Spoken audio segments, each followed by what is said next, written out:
HOA Karen knocked over my sister's pushcart, got sued and paid $80,000. The street was alive with the hum of evening chatter, but all I could hear was the crash like a thunderclap in my chest when Karen's SUV barreled into my sister's pushcart. Noodles and broth splattered across the pavement, the kind of mess that screamed ruin. She stepped out, her designer sunglasses glinting, and smirked like she'd just won a petty argument. My sister, Lynn, had spent years building her little food cart business. It wasn't just a cart, it was her lifeline, her pride. A steaming bowl of pho served with a smile to anyone who passed by our corner of the city. She'd wake at dawn, chop herbs, simmer broth for hours, all to keep our family afloat after Dad passed. I'm Mai, her younger sister, and I'd help out after my shifts at the library, wiping down tables, joking with customers. That cart was our heart, and Karen, the neighborhood HOA tyrant, had just smashed it to pieces. It started innocently enough.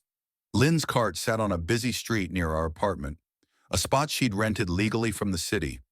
It was a vibrant place, kids laughing, office workers grabbing lunch, old folks sharing stories over spring rolls. But Karen, who lived in the shiny new condos across the street, had other ideas. She'd been hounding Lynn for months, claiming the cart was an eyesore that lowered property values. She'd storm over in her pristine white sneakers, tossing complaints like grenades. "This isn't a flea market or your kind don't belong here." Lynn, ever patient, would nod politely, but I could see the strain in her eyes. Karen wasn't just a nuisance. She was a force of entitlement. As HOA president, she wielded her clipboard like a scepter, fining people for untrimmed hedges or unauthorized porch decorations. She'd once reported a neighbor's kid for selling lemonade, calling it an illegal enterprise. But Lynn's cart, that was her obsession. She'd send emails to the city, file complaints about permits, even snap photos of customers to document violations. Lynn kept her paperwork spotless, but Karen didn't care about facts. She wanted control. One evening, as the sun dipped low, I was helping Lynn pack up when Karen strutted over, her face twisted with that familiar sneer.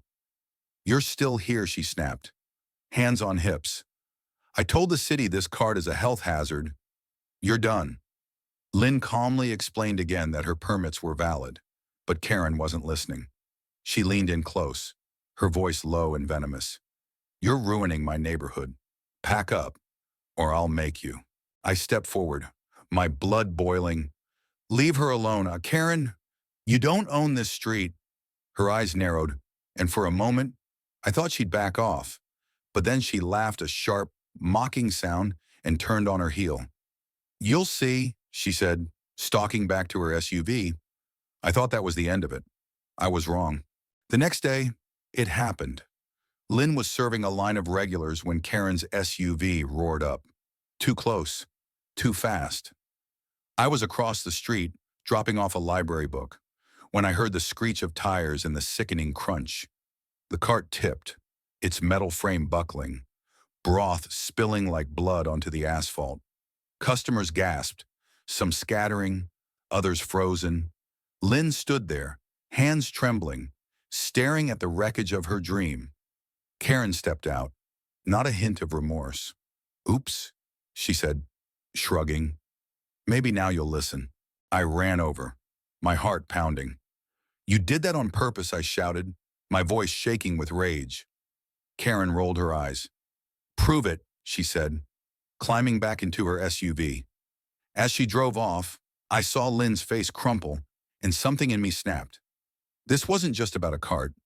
It was about every time someone like Karen thought they could bully their way through life, crushing people like us without a second thought. The crowd murmured, some snapping photos, others offering to help.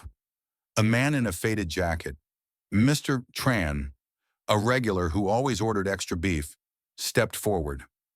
"I saw it," he said quietly. She didn't even try to stop. His words lit a spark in me. I grabbed my phone, started filming the damage, and called the police. They arrived, took statements, but Karen was already gone. The officer, A tired-looking woman named Officer Chen sighed, without clear evidence. It's your word against hers. That's when the twist came. A teenage girl, maybe 16, pushed through the crowd, clutching her phone. I got it, she said, her voice shaky but determined. Her name was Aisha, a high schooler who'd been filming a TikTok nearby when Karen's SUV swerved in. It's all on video, she said, showing us the footage. Clear as day. It showed Karen's SUV accelerating toward the cart. No hesitation. No brake lights. The crowd gasped again, and I felt a surge of hope. Aisha, our unexpected ally, had just handed us a weapon. Lynn was too shaken to speak, so I took charge. I thanked Aisha, got her contact info, and sent the video to Officer Chen. The police tracked Karen down that evening, but she denied everything, claiming it was an accident. I didn't see the cart. She lied, her voice dripping with fake innocence. But the video told a different story, and the police filed charges for reckless driving and property damage. Still, I knew that wasn't enough. Karen had money, connections, and that smug certainty she'd wiggle out of this. I wasn't going to let her. The next week was a blur of anger and action. Lynn was devastated, unable to work with the cart destroyed. Our savings were dwindling, and the medical bills from Dad's illness still loomed. I couldn't let Karen walk away. I contacted a lawyer, Ms. Rivera, a no-nonsense woman who'd helped a neighbor fight an HOA fine. She watched Aisha's video, her eyes narrowing. This isn't just reckless, she said. It's malicious.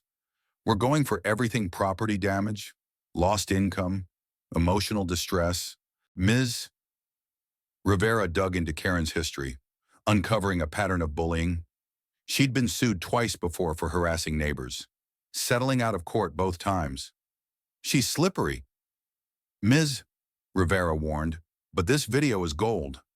We filed a lawsuit demanding $80,000 to cover the cart, lost wages, and the pain Karen had caused. When Karen got the papers, she laughed it off, telling her HOA cronies we were extorting her. But the video was spreading online, thanks to Aisha, who'd posted it with the caption, HOA Karen destroys small business. Justice now. The internet exploded, and Karen's name became a hashtag. The court date loomed, and tension built like a storm. Karen's lawyer tried to paint her as a pillar of the community, but Ms. Rivera was relentless. She called Aisha to testify, and the girl, nervous but fierce, described what she saw. Mr. Tran and other regulars backed her up, recounting Karen's months of harassment. I took the stand, my voice steady as I described Lynn's sleepless nights, the way she'd poured her soul into that cart. Lynn herself spoke last, her quiet strength silencing the room. That cart wasn't just a job, she said. It was my family's hope. Then came the climax. Ms. Rivera played Aisha's video on a courtroom screen, the SUV's deliberate swerve undeniable. Gasps rippled through the room. Karen's face paled, her confident smirk gone. Her lawyer stammered, trying to spin it as an accident. But the judge wasn't buying it. This was intentional, he said, his voice like steel. He ruled in our favor $80,000 in damages, plus court costs. The courtroom erupted in cheers, and I hugged Lynn, tears streaming down both our faces. Karen wasn't done, though. She stood, shouting about unfair bias and fake evidence, but the judge shut her down. Outside, reporters waited, cameras flashing. The video had gone viral, and Karen's HOA reign was crumbling. Neighbors started speaking out, sharing their own stories of her bullying. The HOA board voted her out the next week, and her condo was listed for sale soon after. Word was, she couldn't handle the glares and whispers. Lynn used the money to rebuild. She bought a new cart, shinier and sturdier, and added a small sign built on justice. The community rallied around her, customers lining up longer than ever. Aisha became a regular, always getting free spring rolls for her courage. As for me, I learned something about fighting back not with fists, but with truth and tenacity. Karen thought she could crush us, but she didn't count on us standing together. What do you think? Did Karen get what she deserved? Or should we have let it go? Share your thoughts. Justice isn't always easy, but sometimes it's the only way to heal.